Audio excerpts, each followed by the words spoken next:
નમસ્તે વાલા વિદ્યાર્થી મિત્રો, બંસરી નાયકના આપ સૌને ખૂબ ખૂબ પ્રેમભર્યા નમસ્કાર.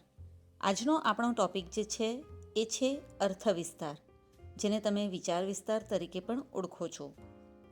વિચાર વિસ્તાર ધોરણ 6થી તમે શીખતા જ આવ્યા છો અને દર વર્ષે લગભગ તમે અવનવા આવા વિચાર વિસ્તારનો તમે અર્થ પણ સમજાવ્યો જ હશે.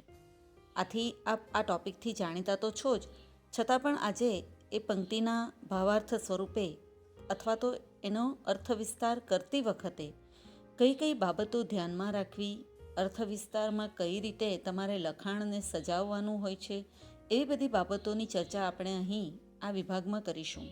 સુભાષિત, કહેવત અથવા તો જાણીતી કાવ્ય પંક્તિઓ જે કોઈક લેખકો કે કવિઓ દ્વારા લખાયેલી હોય છે, આ પંક્તિઓનો તમારે ગદ્ય શૈલીમાં વિચાર વિસ્તાર આપવાનો હોય છે, એટલે કે એનો અર્થ સમજાવવાનો હોય છે, જેને આપણે અર્થવિસ્તાર તરીકે ઓળખીએ છીએ. તો આ અર્થવિસ્તાર કરતી વખતે પણ ઘણી બધી એવી બાબતોનું આપણે ધ્યાન રાખવાનું હોય છે, જેથી કરીને એનો વિસ્તારપૂર્વક આપણે અર્થ સમજી શકીએ.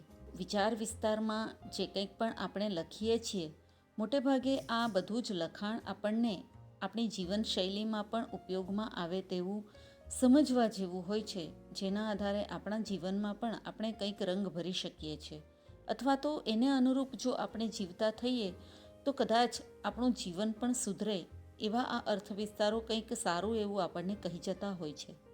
તો ચાલો આજે આપણે જોઈએ કે આ અર્થવિસ્તાર એટલે કે વિચાર વિસ્તારની પંક્તિઓને સમજાવવા માટે કઈ કઈ બાબતોનું આપણે સૌએ ધ્યાન રાખવાનું હોય છે. અર્થવિસ્તાર જ્યારે કરવાનો હોય છે ત્યારે જો આપણે ધ્યાનમાં રાખવા જેવી બાબતો વ્યવસ્થિત રીતે સમજીશું તો અર્થવિસ્તાર સારી રીતે આપણે લખી શકીએ છીએ.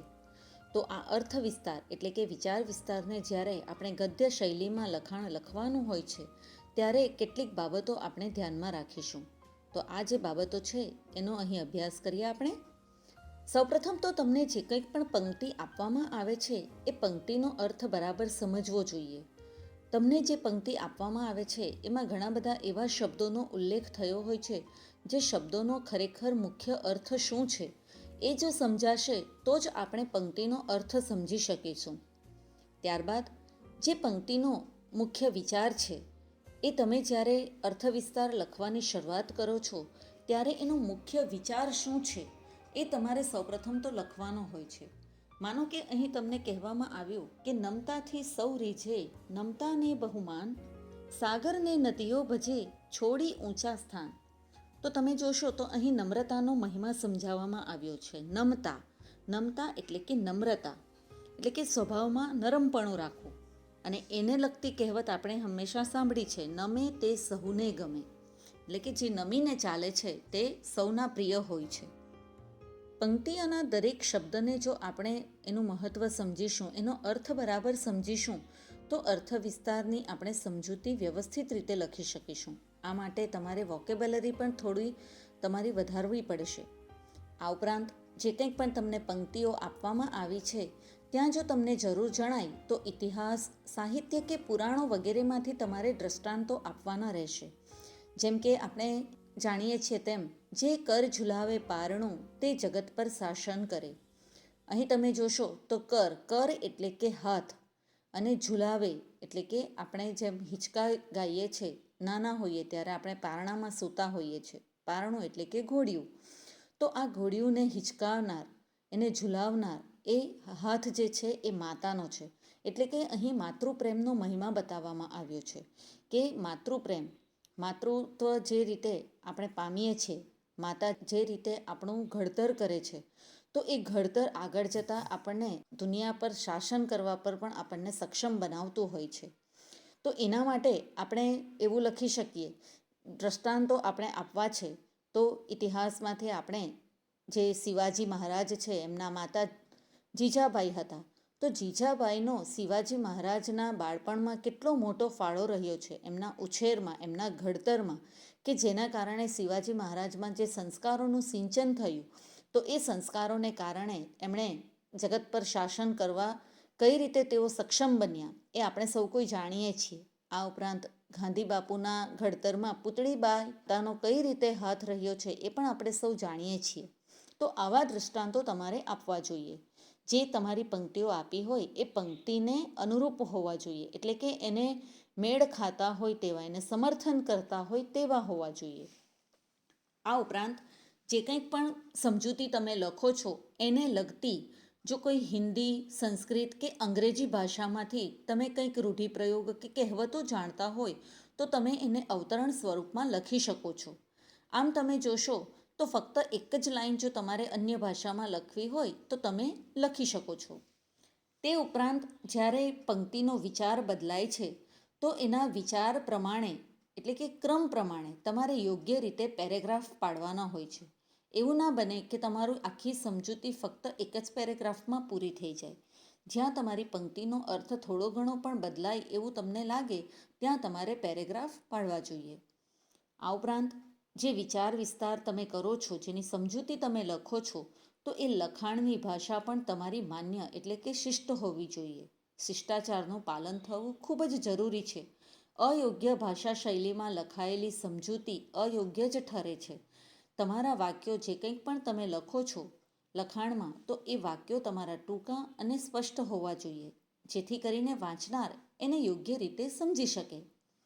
આ ઉપરાંત જે કોઈક પણ ગદ્ય શૈલીમાં તમારું લખાણ હોય તો એ લખાણ લખતી વખતે વાક્યોમાં જરૂરી વિરામચિહ્નો તેમજ શબ્દોની જોડણી પ્રત્યે પણ ધ્યાન આપવું ખૂબ જ જરૂરી બને છે. કારણ કે વિરામચિહ્નો કઈ રીતે વાક્યનો અર્થ બદલે છે એ આપ સૌ જાણો છો, એનો અભ્યાસ આપણે આગળ કરી ચૂક્યા છે. આથી જોડણી અને વિરામચિહ્નો યોગ્ય રીતે જો ઉપયોગ થશે તો જ તમારી ભાષા શૈલી પણ જળવાશે. આ ઉપરાંત જે કોઈ વિચાર વિસ્તાર તમે લખો છો એ લખાઈ ગયા બાદ એને સંપૂર્ણપણે એકવાર ધ્યાનથી વાંચી જવું જોઈએ, જેથી કોઈ ક્ષતિ રહી ગઈ હોય તો એને તરત જ આપણે સુધારી શકીએ. અર્થ વિસ્તાર તમારે 15 વાક્યોમાં લખાવવો જોઈએ. તમારી સમજૂતી માટે અહીં તમને એક ઉદાહરણ આપવામાં આવ્યું છે, જેથી કરીને તમે સમજી શકશો કે જે કોઈ અર્થ વિસ્તારની પંક્તિઓ આપવામાં આવી છે એને લખાણમાં તમારે કઈ રીતે લખવાનું હોય છે. તો આપણે જોઈએ, અહીં જે એક્ઝામ્પલ છે એમાં તમારી પંક્તિ છે, ઉગે કમળ પંકમાં તદપી દેવ શિરે ચડે, નહીં કૂળથી કિંતુ મૂલ્ય મૂલવાય ગુણો વડે. અગાઉ આપણે જોઈ ગયા એ પ્રમાણે કે પંક્તિમાં જે કોઈ પણ શબ્દોનો ઉપયોગ થયો હોય છે એ શબ્દોને આપણે સૌપ્રથમ તો બરાબર સમજવા જોઈએ. અહીં પંક શબ્દ જે આપ્યો છે તો પંક એટલે કે કાદવ, અને દેવ, દેવ એટલે કે પ્રભુ, શિર એટલે કે માથું, શીર્ષ, અને મૂલ્ય એટલે કે જે કંઈક પણ આપણા એથિક્સ હોય છે તે, અને મૂલવાય એટલે કે એની કઈ રીતે સમજૂતી આપણે લઈએ, એને કઈ રીતે મૂલવીએ છીએ. તો અહીં તમે જોશો તો મનુષ્યના કુળ નહીં પરંતુ એના જે કંઈક પણ ગુણો છે એના વિશેની વાત કરવામાં આવી છે. તો હવે આપણે જોઈએ કે આ જે પંક્તિ તમને આપવામાં આવી છે એની સમજૂતી કઈ રીતે આપણે કરીશું.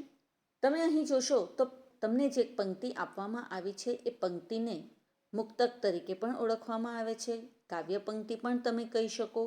અહીં જે કંઈક પણ બીજી અન્ય શબ્દો જે છે એમાં તમે કંડિકા અથવા તો કણિકા આવા શબ્દો પણ તમે ઉપયોગ કરી શકો છો. અહીં જે તમને શબ્દ આપવામાં આવ્યો છે એ પ્રમાણે આ મુક્તકમાં જગત માનવીના કુળને નહીં પરંતુ ગુણોને પૂજે છે એ ખૂબીપૂર્વક સમજાવ્યું છે. અગાઉ તમને કહ્યું કુળ, કુળ એટલે કે આપણે જે ખાનદાનમાં જન્મ લીધો છે તો આપણે કયા ઊંચા ખાનદાનમાં કે નીચા ખાનદાનમાં એ નથી જોવાનું હતું, પરંતુ તમારા ગુણો કેવા છે. પોતાના ગુણોના કારણે મનુષ્ય ઊંચે ઉઠે છે એ વાત અહીં સમજાવવામાં આવી છે. આ માટે કવિ કાદવમાં ખીલતા કમળનું ઉદાહરણ આપે છે. પંકજ એટલે કે કમળ, કમળ કાદવમાં ખીલે છે છતાં તેની સુવાસને કારણે ભગવાનના મસ્તક પર ચડાવાય છે. આ ઉદાહરણ દ્વારા કઈ સરસ રીતે મનુષ્યના કુળ નહીં પરંતુ ગુણ પૂજાય છે એની વાત અહીં તમને કરવામાં આવી છે. તમે જોશો તો કાદવમાં કોઈને જવાનું ગમતું હોતું નથી, કાદવથી કોઈકના હાથ પણ ખરડાય તો એ કોઈને પસંદ હોતું નથી, છતાં પણ કાદવમાં ઉગતું જે કમળ હોય છે તો એ કમળ પ્રભુના મસ્તક પર ચડાવવામાં આવે છે, અને કેટલા આપણે શાનથી આ કમળને આપણે પ્રભુના શિર ઉપર ચડાવતા હોઈએ છીએ. આમ તમે જોશો તો ભલે એ કમળ કાદવમાં ઉગે છે પરંતુ ભગવાનના શિરે એને ચડાવાય છે. કર્ણના શબ્દોમાં કહીએ તો હીન જન્મે નહીં હીન માનવ, હીન કર્મે કરી હીન માનવ. કર્ણની જે કંઈક પણ આપણે વાતો છે કે કઈ રીતે એ પોતે ક્ષત્રિય હોવા છતાં પણ કુંતી માતા દ્વારા ત્યજાયેલું આ બાળક જે કર્ણ જે છે એ પોતે પાંડવ હોવા છતાં પોતાની આખી જિંદગી એ સારથી પુત્ર તરીકે ઓળખાયા હતા. આથી સારથી પુત્ર હોવા છતાં પણ પોતાના બળ અને પોતાનું જે કંઈક પણ એમની વિદ્યા હતી તેમાં તેઓ કેવા પારંગત હતા. આથી એમણે જે કહેવત કહી હતી એ પ્રમાણે કે હીન જન્મે નહીં હીન માનવ, એટલે કે નીચા કુળમાં જન્મવાથી માણસ નીચો નથી બની જતો. હીન કર્મે કરી હીન માનવ. નીચા કામ કરવાથી, નીચ કામ કરવાથી માણસ નીચા રહે છે. માનવ માટે પણ આમ જ કહી શકાય. માનવીનું મૂલ્યાંકન તેના કર્મ પ્રમાણે થવું જોઈએ, તેના ખાનદાન કે કુળ ન જોવું જોઈએ. ભલે ઉચ્ચ કુળમાં જન્મ્યો હોય, પણ જો તેનું કર્મ હલકું હશે તો કોઈ તેનું માન નહીં જાળવે. હલકા કુળમાં જન્મ લઈને આચારમાં શિસ્ત અને વિચારમાં પવિત્રતા હશે તો આપોઆપ મનુષ્ય માનનો અધિકારી બને છે. આમ તમે અહીં જોશો તો ફક્ત 2 પંક્તિ છે, પરંતુ આ 2 પંક્તિને કેવી સરસ ગદ્ય શૈલીમાં અહીં સમજૂતી આપવામાં આવી છે. આ સિવાય પણ અહીં તમને કેટલીક 2 પંક્તિઓ જે આપવામાં આવી છે એનો ટૂંકમાં જો તમને મર્મ સમજાવીશ તો આપ સૌને એનો અર્થ પણ સમજાશે, જેથી કરીને તમને બોર્ડ એક્ઝામમાં પણ આ તમામ સમજૂતી જે છે એ ઉપયોગમાં આવશે. પ્રથમ પંક્તિ જે અહીં આપવામાં આવી છે એ ઉદ્યમથી જ કાર્યો સિદ્ધ થાય છે, ન તે મનોરથોથી. સૂતેલા સિંહના મોંમાં પશુઓ આવી પડતા નથી. અહીં ઉદ્યમ એટલે કે મહેનત, કાર્યો સિદ્ધ થવા એટલે કે સફળતા મળવી, અને મનોરથ એટલે કે મનની ઈચ્છા. અહીં તમે જોશો તો આ પંક્તિમાં કવિ મહેનત કરવાથી જ કામમાં સફળતા મળે છે, મનોરથ સેવવાથી નહીં, એટલે કે મનમાં ઈચ્છા રાખવાથી કાર્યમાં સફળતા મળતી નથી. એના માટે સિંહનું ઉદાહરણ આપ્યું છે કે સિંહ જંગલનો રાજા કહેવાય છે, છતાં પશુઓ આપોઆપ એના મોંમાં આવીને પડતા નથી. સિંહે જાતે શિકાર કરવા માટે મહેનત કરવી જ પડતી હોય છે. ત્યારબાદ બીજી પંક્તિ છે નિશાન ચૂક માફ, નહીં માફ નીચું નિશાન. અહીં નિશાન એટલે તમે ટાર્ગેટ પણ કહી શકો, અથવા તો તમે જે ગોલ રાખો છો એ પણ કરી શકો છો. તો આ પંક્તિમાં કવિએ આપણા જીવનના ધ્યેયને સરસ રીતે સમજાવ્યું છે કે દરેક વ્યક્તિએ પોતાના જીવનમાં ઉચ્ચ ધ્યેય રાખવું જોઈએ. ઉચ્ચ ધ્યેય કદાચ આપણું સિદ્ધ ન પણ થાય, પરંતુ એવું પણ બની શકે કે ન સિદ્ધ થાય, પરંતુ જો નિષ્ફળતાથી ડર રાખીને આપણે નીચું ધ્યેય સ્વીકારી લેશું અથવા તો નીચું ધ્યેય રાખીશું તો એ વૃત્તિ આપણી યોગ્ય નથી. જો નિશાન આપણે ઊંચું રાખીશું તો ભલે સફળતા ન મળે, પરંતુ આપણે એના માટેના પ્રયત્નો કર્યા છે તો થોડી ઘણી તો કંઈક અંશે આપણને સફળતા મળી જ હશે, અથવા તો કંઈક શીખવા મળે જ છે.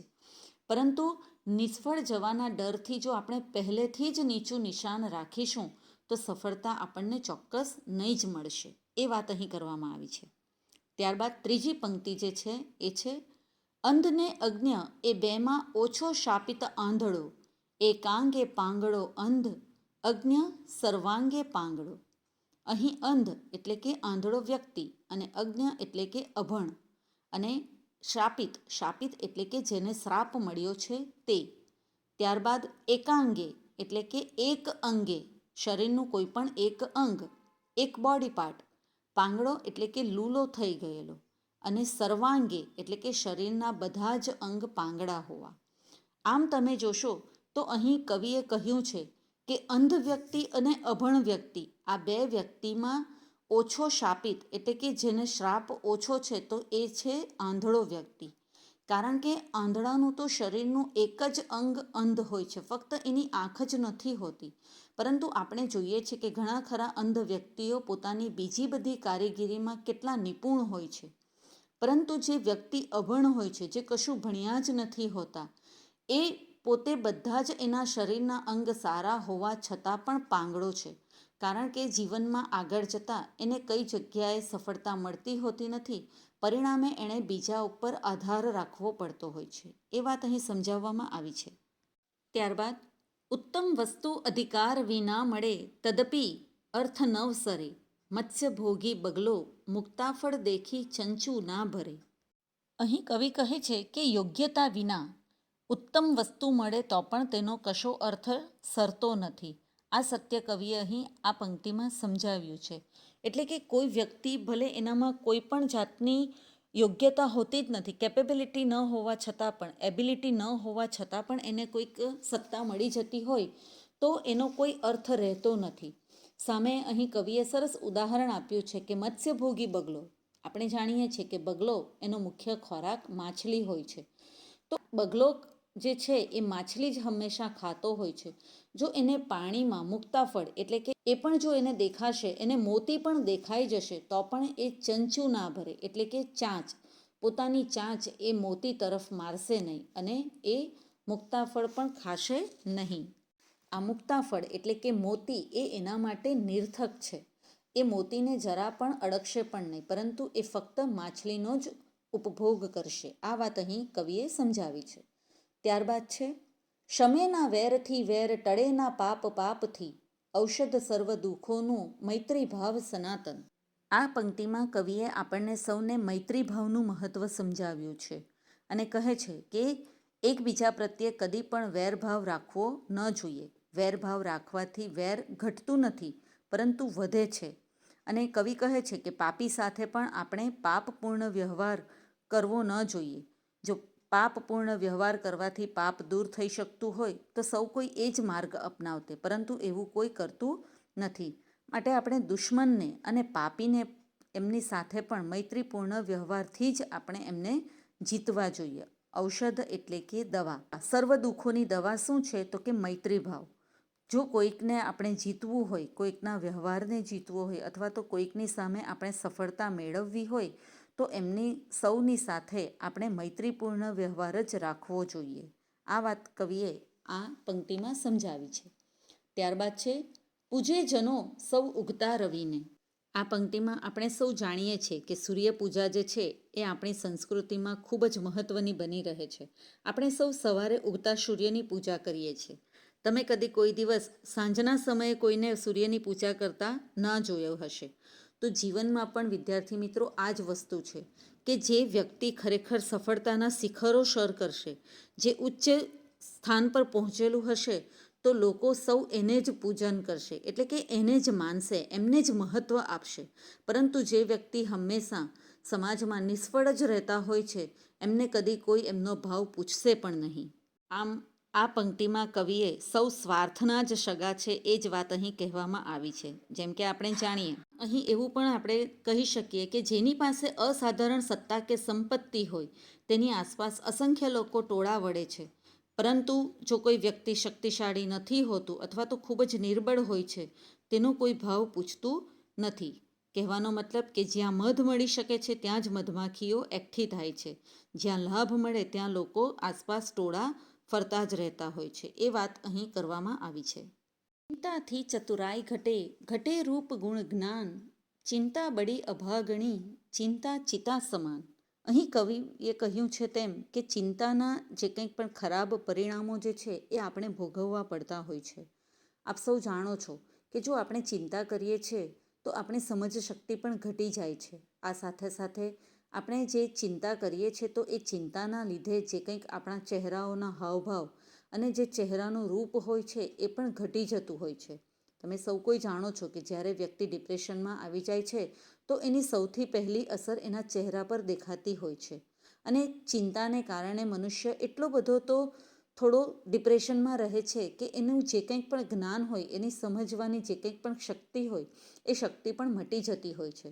અને એટલા માટે જ ચિંતાને ચિતા સમાન કહી છે. અને આપણે સૌ જાણીએ છીએ તો કે ચિતા જે હોય છે એ હંમેશા સળગતી જ હોય છે. આમ જો ચિંતા આપણે વધુ કરશું તો એ ચિતા કરતાં પણ સૌથી વધારે ખતરનાક છે. આ વાત અહીં સમજાવવામાં આવી છે.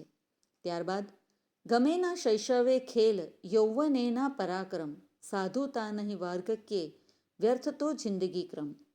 અહીં વિદ્યાર્થી મિત્રો કવિએ આપણી જે અવસ્થા છે મનુષ્યની એ 3 અવસ્થામાં વહેંચી છે. તો કે બાળપણ જે હોય છે એમાં આપણે રમવાનું હોય છે.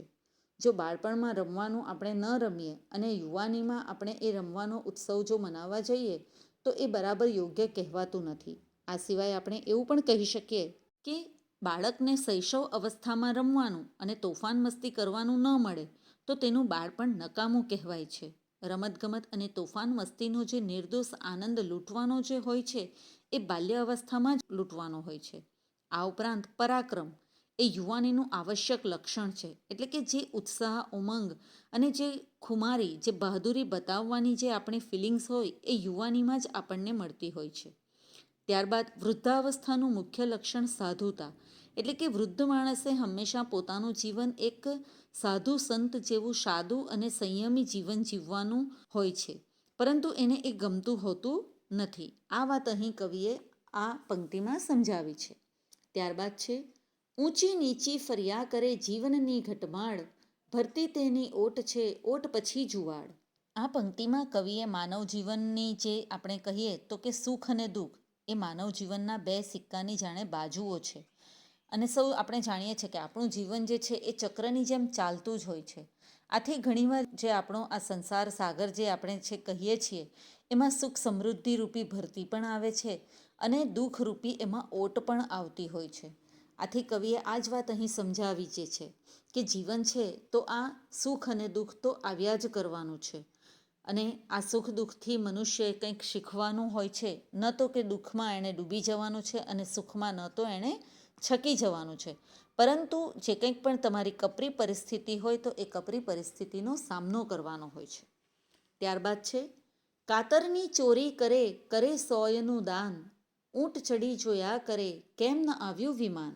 આ પંક્તિમાં પણ કવિએ મનુષ્યના જે બે ચહેરાઓ છે એની વાત કરી છે. ઘણા મનુષ્યો એવા હોય છે કે જે પોતે કંઈક ને કંઈક લાગવગ કે જે કંઈક પણ આપણે કહીએ તો ખોટી લાંચ રૂશ્વત કે એવું લઈને થોડી ઘણી તેઓ ચોરી કરતા હોય છે, કર ચોરી પણ કરતા હોય છે. અને થોડી ઘણી ચોરી કરીને તેઓ સામાન્યતઃ નાનું એવું અમસ્તું દાન કરીને જાણે કંઈક એમણે પોતે જે પાપ કર્યું છે એ પાપના બંધનમાંથી જાણે મુક્ત થયા હોય તેવો પોતે આત્મસંતોષ લેતા હોય છે. પરંતુ વિદ્યાર્થી મિત્રો, એક કહેવત છે કે મનુષ્ય જે કંઈક પણ કર્મ કરે છે એ કર્મનું ફળ એણે ભોગવવાનું જ હોય છે. તો એ જ વાત અહીં કવિએ પણ કહી છે કે મનુષ્ય પોતાની આખી જિંદગીમાં એણે કંઈ કેટલા ખોટા કામો કર્યા હોય છે, ખોટા કર્મ કર્યા હોય છે, અને ખોટા કર્મ કરીને એ કંઈક અંશે સારા કર્મ કરીને પોતે પોતાના પાપના બંધનમાંથી મુક્ત થવા માટે છે. પરંતુ એવું થતું નથી. મનુષ્યએ જે કંઈક પણ કર્મ કર્યા હોય છે ભગવાન એને એનો બદલો આપતા જ હોય છે. જ્યારે જીવનની અંત ઘડી આવે છે ત્યારે પોતાના આ બધા જ ખરાબ કર્મો એને યાદ આવતા જ હોય છે, જે એને દુઃખ આપે છે, યાતનાઓ આપતું હોય છે. પછી માણસ પોતાની અંતિમ ઘડીમાં ભગવાનને પ્રાર્થના કરે છે કે હવે મને તું આ દુઃખમાંથી છોડાવ અને મારા જીવનનો અંત આપી દે. પરંતુ એવું થતું નથી અને એટલા માટે જ કવિ અહીં કહે છે કે પછી સ્વર્ગમાંથી વિમાન, અને આપણે જાણીએ છીએ આપણામાં કહેવત છે કે પુષ્પક વિમાન જાણે સ્વર્ગમાંથી લેવા આવે છે. તો જો આપણે એવું કંઈક દાન ધર્મ કર્યું જ નથી, આપણે ખોટા કર્મો જ કર્યા હોય તો પછી પ્રભુ પણ આપણને જલ્દી મુક્ત કરતા નથી. ત્યારબાદની જે પંક્તિ છે ગરીબોના કૂબામાં તેલ ટીપું એ દોહલ્યું ને શ્રીમંતોની કબર પર ઘીના દીવા થાય છે. આ કાવ્ય પંક્તિ દ્વારા આપણા સમાજમાં જે આર્થિક અસમાનતા છે, એટલે કે એક વર્ગ જે ખૂબ જ ગરીબ છે અને બીજો વર્ગ જે છે એ શ્રીમંત વર્ગ, એની વાત અહીં કહેવામાં આવી છે. જેમ કે ઝૂંપડીમાં વસતા જે ગરીબ લોકો હોય છે એમને સવારથી લઈને સાંજ સુધી ખાવા માટે એક ટીપું તેલ પણ મળતું નથી. જ્યારે આપણે જોઈએ છીએ કે શ્રીમંતોનું જ્યારે મૃત્યુ થાય છે તો ત્યારે એમની કબરો ઉપર તેલને બદલે ઘીના દીવા કરવામાં આવતા હોય છે. આથી અહીં વિદ્યાર્થી મિત્રો, કવિ કહેવા માંગે છે કે શ્રીમંત વર્ગને પૈસા ક્યાં વાપરવા એનો પ્રશ્ન જ હોય છે કે કઈ જગ્યાએ પૈસા વાપરું, જ્યારે ગરીબોના માટે તો પૈસો ક્યાંથી મેળવવો એ પ્રશ્ન હોય છે. આ વાત અહીં સમજાવવામાં આવી છે. ત્યારબાદ પંક્તિ જે છે મન મેલા તન ઉજળા બગલા કપટી અંગ, તેથી તો કાગા ભલા તન મન એક જ રંગ. અહીં જે આ મુક્તક તમને આપવામાં આવ્યું છે એમાં કવિ સજ્જનોની વાત કહેવામાં આવી છે. એમને ખુલ્લા પાડે છે કે તેઓ કેવા હોય છે, બગલા જેવા. મન મેલા એટલે કે એમનું જે મન હોય છે એ કેવું હોય છે, મેલથી ભરેલું હોય છે, કપટથી ભરેલું હોય છે. અને એના માટે કવિએ અહીં સરસ બગલાનું ઉદાહરણ આપ્યું છે કે બગલો જે હોય એ પણ એના શરીરે ઉજળો જ હોય છે, પરંતુ આપણે જાણીએ છીએ કે એનું ખરું ધ્યાન એ એકદમ શાંત જ્યારે તળાવમાં ઊભો હોય છે ત્યારે ખરેખર કોઈ ધ્યાન ધરીને સાધુ જેવો શાંત ઊભો હોય એવું લાગે છે, પરંતુ એનું મુખ્ય ધ્યાન તો માછલા પકડવામાં રહેલું હોય છે. તો અહીં સજ્જનો જે હોય છે એ પણ એવા જ હોય છે કે તેઓ કપટી હોય છે. સમાજમાં આપણે જાણીએ કે આવા કપટી લોકો જે હોય તે બાહ્ય દેખાવ પરથી સજ્જન લાગે છે, પરંતુ એમના મનમાં તો ખરેખર બદલો લેવાની ભાવના હોય છે. અહીં કવિએ કાગડાનું પણ એવું જ ઉદાહરણ આપ્યું છે કે એના કરતાં તો કાગડા સારા, કે એમનું તન અને મન બંને એક જ સરખા હોય છે. તેઓ રંગે પણ કાળા જ હોય છે અને ભલે એમનું મન કાળું છે, પરંતુ જે હોય છે તેવા જ તેઓ દેખાય છે. બીજાના જેવા તેઓ દંભી સજ્જનો હોતા નથી. આથી કવિ કહે છે કે દંભી સજ્જનોને આપણે ઓળખવા જોઈએ અને એમની જાળમાં ફસાવાનો આપણે કદી પણ એવો કોઈક પ્રસંગ ન આવે એ રીતે આપણે રહેવું જોઈએ. ત્યારબાદ જે જન પામે પૂર્ણતા તે ન કદી ફૂલાય, પૂરો ઘટ છલકાય નહીં, અધૂરો ઘટ છલકાય. ઘટ એટલે કે ઘડો, એનું ઉદાહરણ આપ્યું છે કે જ્ઞાની અને અજ્ઞાની મનુષ્ય વચ્ચેનો તફાવત એમણે અહીં બતાવ્યો છે. કવિ કહે છે કે પાણીથી જે અધૂરો ભરેલો ઘડો હોય તો એને લઈને જ્યારે આપણે ચાલીએ છીએ તો એ પાણી છલકાતું હોય છે, પરંતુ જો પૂરેપૂરો ઘડો ભરાયો હોય તો એ છલકાતો નથી. એ જ રીતે મનુષ્ય માટે પણ સેમ કવિ અહીં એ જ કહે છે કે અજ્ઞાની મનુષ્ય જે હોય છે એ પેલા અધૂરા ભરેલા ઘડા જેવો હોય છે.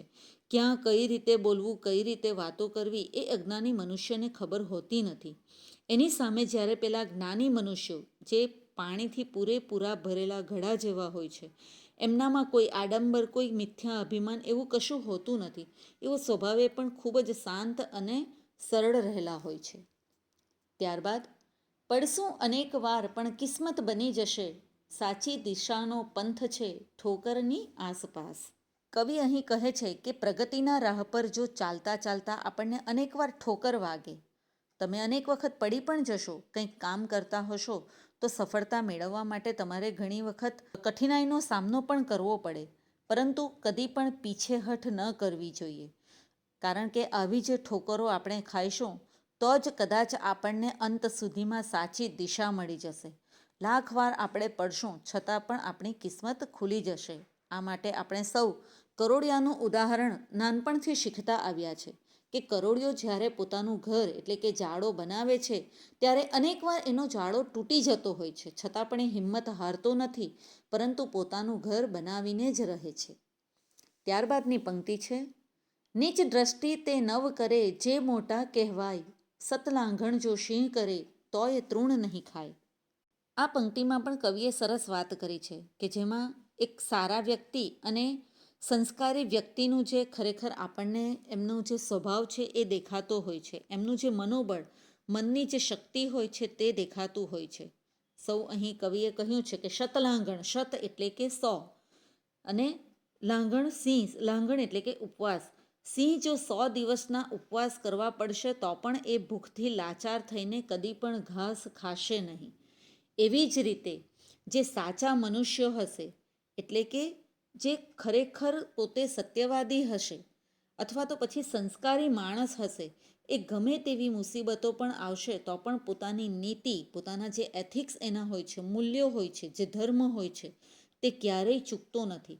એ ભલે મૃત્યુ પામશે, મરવાનું પસંદ કરશે, પરંતુ હલકા કામ કરીને પોતાના આત્મસન્માનને ઠેસ પહોંચે, પોતાને કોઈક અસંસ્કારી ગણાવે એવું એ કામ કદી કરશે નહીં.